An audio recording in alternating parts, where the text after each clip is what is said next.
খেটে খাওয়া মানুষের বাড়ি বলার নেই কমা নেই, রাত্রিবেলা বুলডোজার পাঠিয়ে তার বাচ্চাকে বাড়ি থেকে টানতে টানতে বার করে এনে কতগুলো বাচ্চাকে ফুটপাতে বসিয়ে দিয়ে বাড়িটাকে ভেঙে দিচ্ছেন। কোনো সভ্য সমাজে এই জিনিস হতে পারে না। যারা ঘরে বসে দূর থেকে এইটা ভেবে খুব আনন্দ পাচ্ছেন যে কিছু লোকের বাড়ি ভেঙে যাচ্ছে, কিছু লোক চোখের জল ফেলছে, তাদেরকে বলছি, হাত জোর করে বলছি, পারলে একবার এখানে এসে দেখে যান।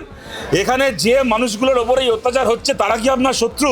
বিজেপির অনেক লোক লিখে গেছিল যে শতরূপ ঘোষ এই যে ডেমোলিশনের নোটিশ আবার এসে গেছে তপসিয়া, ক্ষমতা থাকলে এবার আটকে দেখাও। ক্ষমতা ছিল, আটকে দেখিয়েছি, এই যে আজকে আটকানোর কাগজ। ফৈয়াজ খানের নামে 90টা নাকি প্রপার্টি রয়েছে এই কলকাতা শহরে। 90টা একটা লোকের নামে থাকতে পারে 90টা প্রপার্টি। এখানকার কাউন্সিলর বলছে আমি গভর্নমেন্টকে স্বাগত জানাচ্ছি, আপনারা ভাঙুন বাড়িগুলো, 80% বাড়ি ইলিগাল।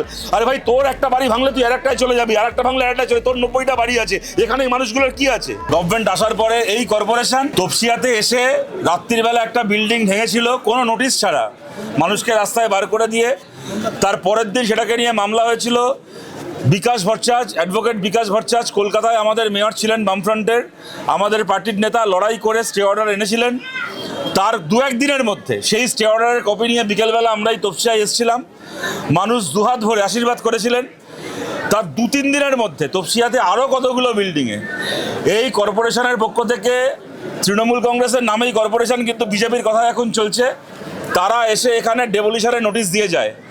আমাকে সেই সময় বিজেপির অনেক লোক, আইটি সেলের অনেক লোক ফেসবুকে যে বিভিন্ন মিডিয়া খবর করেছিল যে তপসিয়ায় ডেমোলিশনের আবার নোটিশ দিয়েছে, সেই মিডিয়ার এই খবরগুলোর তলায় আমাকে ট্যাগ করে করে বিজেপির অনেক লোক লিখে গেছিল যে শতরূপ ঘোষ এই যে ডেমোলিশনের নোটিশ আবার এসে গেছে তপসিয়ায়, ক্ষমতা থাকলে এবার আটকে দেখাও।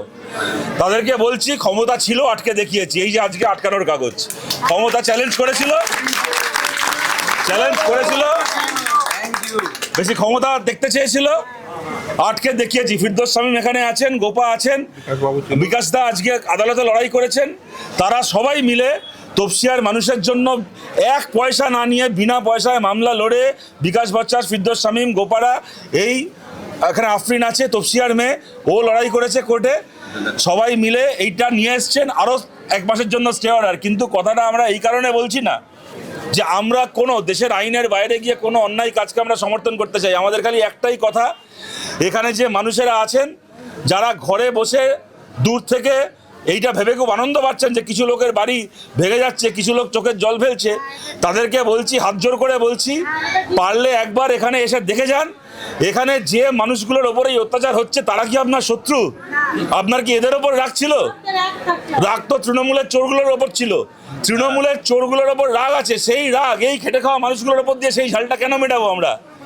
এই মানুষগুলো কি দোষ করেছে? কেউ একটা 150 স্কোয়ার ফিট 200 স্কোয়ার ফিটের ফ্ল্যাটে কোনো রকমে মাথা গুঁজে আছেন। এখানে আমাদের মায়েরা বলছিলেন চটির ওই রাবার কাটার, হাওয়াই চটির ফিতে কাটার কাজ করেন, স্বামী মারা গেছেন, একা একজন মহিলা, একের পর এক ঘরে তারা ওই হাওয়াই চটির ওই ফিতে কেটে তারা ঘর চালান, সংসার চালান। আজকে তার বাড়িটা ভেঙে পড়ছে। একটা বাচ্চা মেয়ে, সে এসে বলছে উচ্চ মাধ্যমিক পরীক্ষা দিয়েছে, ভালো নম্বর পেয়ে পাস করেছে, পলিটিক্যাল সায়েন্সে অনার্স পড়তে চায়, কিন্তু সে কলেজের ফর্ম ফিল আপ করছে না। এখন কেন করছে না? তার চিন্তা আমার বাড়িটা থাকবে কি থাকবে না। যে আমি উচ্চ মাধ্যমিক পরীক্ষা পাস করেছি ভালো নম্বর পেয়ে, কিন্তু আমি কলেজে ভর্তি হওয়ার জন্য ফর্মটা ফিল আপ করিনি, তার কারণটা হচ্ছে আমি জানি না আমার বাড়িটা থাকবে কি থাকবে না। যদি বাড়ি ভেঙে দেওয়া হয় আমি কলেজে আর কি করে পড়াশোনা করব? বলুন, আমার নিজের কষ্ট হয় না তখন? নিজের মনে হয় না যে আমিও হেরে গেলাম? ওই একটা বাচ্চা মেয়ের মুখে এই কথাটা শোনার পরে আজ রাত্রিবেলা খেয়ে দিয়ে নিজের বাড়িতে শান্তিতে ঘুমাবো? এই আপনাদের যারা দূর থেকেও আপনারা আমাদের কথাগুলো শুনছেন এই ফেসবুকের মাধ্যমে, ইউটিউবের মাধ্যমে, তাদের কাছেও আমরা আবেদন করছি, তৃণমূলের চোরগুলোকে শাস্তি দিতে হবে। তৃণমূলের চোরের চুরির শাস্তি যেন খেটে খাওয়া মানুষগুলো না পায়।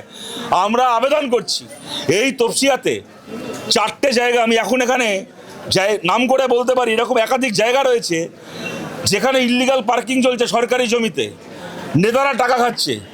একদিন ধরে যারা মন্ত্রী ছিল, কাউন্সিলর, এখনো এমএলএ, তারা টাকা খাচ্ছে। সেই ব্যবস্থা নিলে আগে সেখানে ব্যবস্থা নিন। সরকারি জমির ওপর নেতাদের রিসোর্ট চলছে, সরকারি জমির ওপর মন্ত্রীর ফুর্তি করার জায়গা চলছে, সেইগুলোকে ভাঙুন। কিন্তু খেটে খাওয়া মানুষের বাড়ি বলার নেই কমা নেই, রাত্রিবেলা বুলডোজার পাঠিয়ে তার বাচ্চাকে বাড়ি থেকে টানতে টানতে বার করে এনে কতগুলো বাচ্চাকে ফুটপাতে বসিয়ে দিয়ে বাড়িটাকে ভেঙে দিচ্ছেন। কোনো সভ্য সমাজে এই জিনিস হতে পারে না। এই খেটে খাওয়া মানুষগুলোর কী দোষ? এই গরিব মানুষগুলোর কী দোষ? সবাই পড়াশুনো করার সুযোগ পাননি, গরিব মানুষ, খেটে খাওয়া মানুষ কোনো রকমভাবে দুটো টাকা জমিয়ে ধার দেনা করে আসতে 20 বছর আগে 22 বছর আগে তারা বাড়ি কিনেছেন, কেউ 10 বছর আগে 15 বছর আগে একটা বাড়ি কিনেছেন, ফ্ল্যাট কিনেছেন। তখন প্রমোটার বুঝিয়েছিল, বিল্ডার বুঝিয়েছিল, টাকা নাও সস্তায় ফ্ল্যাট দিয়ে দিলাম। এরা জানতেন না একটা ফ্ল্যাট কিনলে কোন কাগজ দিতে হয়, কোন বিল্ডিংয়ের স্যাংশন প্ল্যান দেখতে হয়, কি দেখতে হয়। বলছে আমরা যখন একটা ফ্ল্যাট কিনি, আমি যদি কালকে একটা ফ্ল্যাট কিনি, আমি কি করে জানবো ফ্ল্যাটটা লিগাল না ইলিগাল? আমার জানার কোনো উপায় আছে? আমি কিভাবে জানবো? ব্যাংক লোনের জন্য অ্যাপ্লাই করবো, ব্যাংক ওটা সার্চিং করবে। ব্যাংক যদি সার্চিং করে দেখে আমার লোন অ্যাপ্রুভ করে, মানে ফ্ল্যাটটা লিগাল। আর ব্যাংক যদি দেখে যে ফ্ল্যাটটা লিগাল নয়, আমার লোন অ্যাপ্রুভ করবে না। এই খেটে খাওয়া মানুষগুলোর বেশিরভাগ মানুষের আজ থেকে 10 বছর আগে 12 বছর আগে কারোর একটা নিজের ব্যাংক অ্যাকাউন্ট ছিল না। এরা তো এমনি কোনোদিন ব্যাংক লোন পেতো না। এরা তো কেউ ব্যাংকের কাছে লোন নেওয়ার জন্য অ্যাপ্লাই করে এই ফ্ল্যাটগুলো কেনেননি। ঘরে বসে কথাগুলো বলতে খুব ভালো লাগে। আমি এগুলো বলছি আমার নিজের কোনো রাজনৈতিক লাভের জন্য না। আমি এই তপসিয়ায় দাঁড়িয়ে বলছি, 2016 সালে এই বিধানসভা কেন্দ্র আমরা জিততাম, গোটা কসবায় আমরা জিতেছিলাম। শুধুমাত্র তপসিয়ায় আমরা এত ভোটে হেরেছিলাম যে খালি তপসিয়ার ভোটের জন্য 2016 সালে এই কসবায় আমরা জিতিনি। আমি আমার নিজের কোনো রাজনৈতিক লাভের জন্য এই কথাগুলো বলছি না। এখানে ভোটে জেতা হারার প্রশ্ন না এটা। কিন্তু প্রশ্নটা হচ্ছে আজকে যে এই মানুষগুলোর চোখের জল দেখার জন্য আমরা ভোট দিয়েছিলাম। আমরা তো ভোট দিয়েছিলাম তৃণমূলের কোটি কোটি টাকার মালিক হয়েছে যারা তাদের চোখের জল দেখবো বলে। এই মানুষগুলোর চোখের জল দেখে কি আনন্দটা হচ্ছে? আমরা আদালতের কাছে অ্যাপিল করেছিলাম। আজকে বিকাশ দা, ফিরদৌস দা, শামীম দা, আমাদের গোপাল, ওরা অ্যাপিল করেছিলেন। আমরা আদালতের কাছেও কৃতজ্ঞ। তারা একটা সময় দিয়েছেন, এটাকে নিয়ে বিবেচনা করবেন। আমাদের দাবি, আমাদের আবেদন, আমাদের অনুরোধ যাই বলুন না কেন, আদালতের কাছে আপনারা ইন্টারভিন করুন। হয় কোনো ফাইন দিয়ে, পেনাল্টি দিয়ে, যে প্রমোটাররা ইলিগালি এই কাজগুলো করেছে তাদেরকে ধরে, তাদেরকে ফাইন করে, পেনাল্টি করে বিল্ডিংগুলোকে যদি রেগুলারাইজ করার কোনো সুযোগ থেকে থাকে সেটাকে করা হোক। আর অথবা তাদেরকে শাস্তি দিয়ে তাদের কাছ থেকে সেই ক্ষতিপূরণের টাকা আদায় করে এই পরিবারগুলো যেন মাথা উঁচু করে বাঁচতে পারেন, একটা মাথার ওপর একটা ছাদ পান, সেই ব্যবস্থা আমাদের দেশের আদালত করুক। আজকে এত হাজার মানুষকে রাতারাতি রাস্তায় নামিয়ে আনার নাম গণতন্ত্র? যদি মানুষগুলো না বাঁচে, যদি মানুষগুলোই না বাঁচে, সংবিধান মানে কি খালি একটা বইয়ের কতগুলো পাতা? যদি মানুষগুলো না বাঁচে তাহলে সংবিধান বাঁচবে? আমরা সবার কাছে আমরা আবেদন করেছি, কোনো বেআইনি কাজ নয়, কোনো বেআইনি জমায়েত নয়, কোনো বেআইনি ঢিল ছোড়াছুরি, পাথর ছোড়াছুরি, চিৎকার করার অনেক প্রভোকেশন আসবে, অনেক উস্কানি আসবে। কোনো উস্কানিতে কেউ পা দেবেন না। যা হবে আইনি পথে হবে, আইনি লড়াই হবে। আমাদের আইনের ওপর, আদালতের ওপর ভরসা আছে। আদালতের কাছে আমরা আবেদন করেছি। এই আবেদনটার মধ্যে যুক্তি আছে বলেই আদালত সময় দিয়েছে আমাদেরকে। এই লড়াই আমরা করব, এই মানুষগুলোকে আমাদেরকে বাঁচাতেই হবে আপনাদের সবার কাছে। আর যেটা বলে শুরু করেছিলাম ওটা বলেই শেষ করছি, যে সমস্ত বিজেপির লোকেরা চ্যালেঞ্জ করেছিল যে যা স্টে অর্ডার নিয়ে আয়, দেখ স্টে অর্ডার নিয়ে এসেছি। বলছি দাদা, এই যে তপসিয়াতে এই মানুষগুলো যাদের, যেই তপসিয়া থেকে, যেটা বললে তুমি যে ভোট এই তপসিয়া থেকে পাওনি, এবং যারা ভোট পেয়েছিল তারা আজকের কোথায়? তারা সবাই সেই কাউন্সিলর আমি দেখলাম টিভিতে, ফাইয়াজ খান এখানকার কাউন্সিলর, টিভিতে তাকে প্রশ্ন করা হয়েছে। সে বলছে তার আগের দিন শুভেন্দু অধিকারী রাজ্যের মুখ্যমন্ত্রী, তিনি তথ্য দিয়ে দেখালেন যে ফাইয়াজ খানের নামে 90টা নাকি প্রপার্টি রয়েছে এই কলকাতা শহরে। 90টা একটা লোকের নামে থাকতে পারে 90টা প্রপার্টি। তারপরে তার নিজের নামে, তারপরে তার বাবার নামে, মায়ের নামে, ভাইয়ের নামে কি আছে সেগুলো অন্য, বউয়ের নামে সেগুলো অন্য কথা। এইবার তাকে যখন প্রশ্ন করা হচ্ছে, এখানকার কাউন্সিলর বলছেন, এবং সেই ভিডিও আপনারা সবাই দেখেছেন, এখানে প্রত্যেকের মোবাইলে আছে, প্রত্যেকে দেখেছেন, সে নিজে বলছে আমি তো 10 বছরের কাউন্সিলর, তার আগে কি হয়েছে আমি জানি না, বলছে তপসিয়ার 80% বিল্ডিং ইললিগাল। গভর্নমেন্টকে আমি স্বাগত জানাচ্ছি। আপনারা ভাবুন, ও 10 বছর কাউন্সিলর, 10 বছর আগে ওর কে কাউন্সিলর ছিল? 10 বছর আগে তপসিয়ার কাউন্সিলর ছিল ফাইয়াজ খানের মা রিফাত জাভেদ। 2010 থেকে 2015 সাল, 10 বছর আগে ওর মা কাউন্সিলর ছিলেন। তার আগে 15 বছর ওর বাবা জাভেদ খান কাউন্সিলর ছিলেন। জাভেদ খান 2006 সাল থেকে এখানকার এমএলএ, 15 বছর রাজ্যের মন্ত্রী ছিলেন। এই যা কিছু হয়েছে ওনাদের, খালি ওনাদের দলের না, ওদের পরিবারের হাতে হয়েছে। জাভেদ খানের হাতে হয়েছে, ফাইয়াজ খানের হাতে হয়েছে। তারপরে আমি বলছি, আজকে নিজের চামড়া বাঁচানোর জন্য, আজকে যখন মুখ্যমন্ত্রী আপনার প্রপার্টি দেখাচ্ছে 90টা প্রপার্টি, নিজের চামড়া বাঁচানোর জন্য এত বড় সর্বনাশ করলেন এই মানুষগুলো আজকে না থাকলে, এই তপসিয়ার এই মানুষগুলো না থাকলে কে চিনতে হয় জাভেদ খানকে? এত বছর ধরে কাউন্সিলরগিরি করা, মন্ত্রীগিরি করা, এমএলএ হওয়া, লালবাতি গাড়ি চড়ে ঘুরে বেড়ানো, কোটি কোটি টাকার প্রপার্টি। এই ফাইয়াজ খানের অস্ট্রেলিয়ায় পড়াশোনা করেছে, অস্ট্রেলিয়ায় বাড়ি আছে, অস্ট্রেলিয়ায় সম্পত্তি আছে, থেকে হয়েছে। এই তপসিয়াতে এই একটা 100 স্কোয়ার ফুট 150 স্কোয়ার ফুটের একটা ঘুপচি ঘরে মানুষকে গুঁজে তার টাকায় অস্ট্রেলিয়ায় সম্পত্তি কিনেছে বাপ বেটা। তারপরে এই মানুষগুলোকে নিয়ে বলে দিচ্ছেন সে নিজে আবেদন করছে, আমি গভর্নমেন্টকে স্বাগত জানাচ্ছি। শুভেন্দু অধিকারী এখানে বুলডোজার দেখাচ্ছে যোগী আদিত্যনাথের স্টাইলে, ইউপির মডেলে এখানে বুলডোজার দেখাচ্ছে, আর এখানকার কাউন্সিলর বলছে আমি গভর্নমেন্টকে স্বাগত জানাচ্ছি, আপনারা ভাঙুন বাড়িগুলো, 80% বাড়ি ইলিগাল। আরে ভাই তোর একটা বাড়ি ভাঙলে তুই আরেকটায় চলে যাবি, আরেকটা ভাঙলে আরেকটায় চলে, তোর 90টা বাড়ি আছে, এখানে এই মানুষগুলোর কি আছে? এখানে এই মানুষগুলোর কি আছে? এর বাড়িটা ভাঙলে কোথায় যাবে? দাদা বলছি সবার আগে কেন সরকারের বুলডোজারের কোপটা এই তপসিয়াতে এসে পড়লো? এখানে কি আপনারা সবাই বুঝতে পারছেন, আপনারা সবাই বুঝতে পারছেন বেশে বেশে সংখ্যালঘু মানুষ যেখানে থাকেন সে জায়গাগুলোকে টার্গেট করা হয়েছিল প্রথমেই এসে। কিন্তু তাই দেখেও যারা আনন্দ করেছিলেন তারাও দেখছেন রাত পোহাতে পারলো না, গোটা বাংলা জুড়ে হকার উচ্ছেদ শুরু হলো। হকার কিন্তু খালি মুসলমান নয়, হকার কিন্তু হিন্দুও আছে।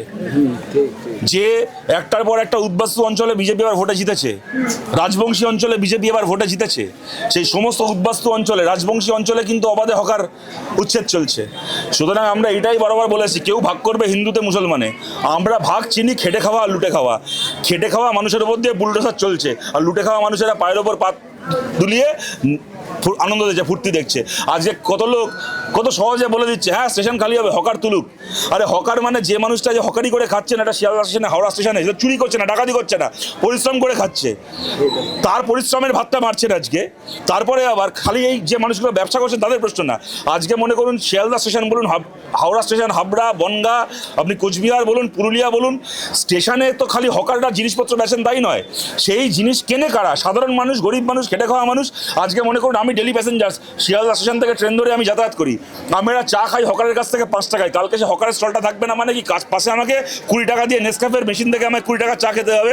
আমার খিদে পেলে 10 টাকার ডালপুরি খাই শিয়ালদা স্টেশনে কি হাওড়া স্টেশনে, 10 টাকার ডালপুরির দোকানটাকে সেই হকারটাকে লাথি মেরে তুলে দিচ্ছ, তার মানেটা কি? আমাকে তার মানে KFC থেকে এবার 150 টাকা দিয়ে বার্গার খেতে হবে, যাতে ওই KFCর বার্গার বেচা যায় শিয়ালদা হাওড়ায়, যাতে ওই নেসক্যাফের কফি বিক্রি করা যায় হাওড়ায় শিয়ালদায়। তাই ওদের মালিকদের কাছ থেকে পয়সা খেয়ে মোদির সরকারি হকারগুলোকে তুলছে, তো তুলে বলছে এটা রেলের জমি, রেলের সম্পত্তি, এখানে অন্য কেউ বসবে কেন? মোদি সারা জীবন প্রচার করে এসছে না যে গুজরাটের ভদোদরা রেল স্টেশনে বসে নাকি মোদি ছোটবেলা চা বিক্রি করতো। তো শিয়ালদার প্ল্যাটফর্ম আর আমাদের হাওড়ার প্ল্যাটফর্ম রেলের সম্পত্তি, আর গুজরাটের ভদোদরার প্ল্যাটফর্মটা কি মোদির বাবার সম্পত্তি? মোদির নামে লিখে দিয়ে গেছিল মোদির বাবা এসে। মোদি বসে গুজরাটের স্টেশনে বসে প্ল্যাটফর্মে বসে চা বিক্রি করতে পারে, আর শিয়ালদা স্টেশনে হাওড়া স্টেশনে বসে আজ বাংলার একজন হকার ভাই, হকার বোন, তিনি চা বিক্রি করতে পারেন না? তার জন্য একটা আইন আর মোদির জন্য আরেকটা আইন। আমি বলছি দাদা এই হকার আজকের উচ্ছেদ হচ্ছে, আজকের এই মানুষগুলোর বাড়িতে বুলডোজার চলছে, কিন্তু যাদের মানে এই মানুষগুলো এতদিন ভোট দিয়ে 15টা বছর ক্ষমতায় রেখেছিলেন সেই দিদি বা সেই যুবরাজ আজকে তাদেরকে দেখা যাচ্ছে না। কিন্তু একটা কথা শোনা যাচ্ছে যে শতরূপ ঘোষ বারংবার বুলডোজারের সামনে গিয়ে দাঁড়াচ্ছে, কারণ রাজনীতিতে না শতরূপ ঘোষ দাঁড়াচ্ছে না, এটা আমার দাঁড়ানোর ব্যাপার না। দেখুন আপনি দেখেছেন আমি পারতাম না এখানে এগুলোকে করতে, এখানে যদি বিকাশ দা, শামীম দা, গোপারা এই লড়াইটা না করতো, এখানে এই যে আমাদের লাডুদা আছে পাশে, আমাদের সুব্রতদা থেকে শুরু করে এই তপসিয়ার আমাদের কমরেডরা, আমাদের এখানে এরকম অনেক কমরেড আছে তপসিয়ায় গত 5 বছরে বাড়ি থেকে বেরোতে পারেনি, মার খেতে হয়েছে, বাড়িতে ঢুকে হামলা করেছে, তারপরে তারা লড়াই করে গেছে এই মানুষগুলোর জন্য। গার্গী চ্যাটার্জি আপনি দেখেছেন, গার্গী চ্যাটার্জি গতকাল কলতান সারা রাত জেগে সোদপুর স্টেশন পাহারা দিয়ে যেন হকার উচ্ছেদ না হয়, গারুলিয়া স্টেশনে গার্গী চ্যাটার্জি হকার উচ্ছেদ আটকেছে। আজকে আমাদের দীপঙ্কর দা সোনারপুর থেকে শুরু করে গোটা বাংলা জুড়ে, অলোকেশ দ্বারা গোটা বাংলা জুড়ে হকার উচ্ছেদের বিরুদ্ধে লড়াই করছে। এই প্রশ্নটা এখানে একা শতরূপ ঘোষের লড়াই ব্যাপার না, আমাদের এটা মমতা, আমাদের পিসি ভাইপোর পার্টি নয় যে ভালো হলে সব মমতা ব্যানার্জি ক্রেডিট আর খারাপ হলে পাড়া তৃণমূল নেতাদের দোষ। আমাদের পার্টি ওইভাবে চলে না, সবাই মিলে লড়াই করছি, সবাই মিলে লড়াই করব, আমাদেরকে এই লড়াই আমাদেরকে জিততেই হবে। প্রশ্নটা এখানে কোনো একজন, দেখুন ভোট হয়ে গেছে পশ্চিমবাংলায় 3 বছরের আগে আর কোনো ভোট নেই, এখন বড় কোনো ভোট নেই, আবার 2029 সালে লোকসভার ভোট হবে, এটা ভোটের ব্যাপার নয়। এখানে যারা দাঁড়িয়ে আছে আমাদের মধ্যে কজন 2029 অবধি বেঁচে থাকবো, কজন বেঁচে থাকবে না আমরা তাও জানি না, এটা ভোটের প্রশ্ন না। প্রশ্নটা হচ্ছে এই অন্যায়গুলোকে চলতে দেওয়া যায় না। ভোট হয়েছে, সরকার পাল্টেছে, আমরাও চেয়েছিলাম সরকার পাল্টাক, কিন্তু সরকার পাল্টানোর মানে এই নয় যে গরিব মানুষ, খেটে খাওয়া মানুষ, সে চুরি করছে না, ডাকাতি করছে না, নিজের পরিশ্রম করে খাচ্ছে, তার পরিবারকে আপনি রাস্তায় বসিয়ে দেবেন, এইটা চলতে পারে না।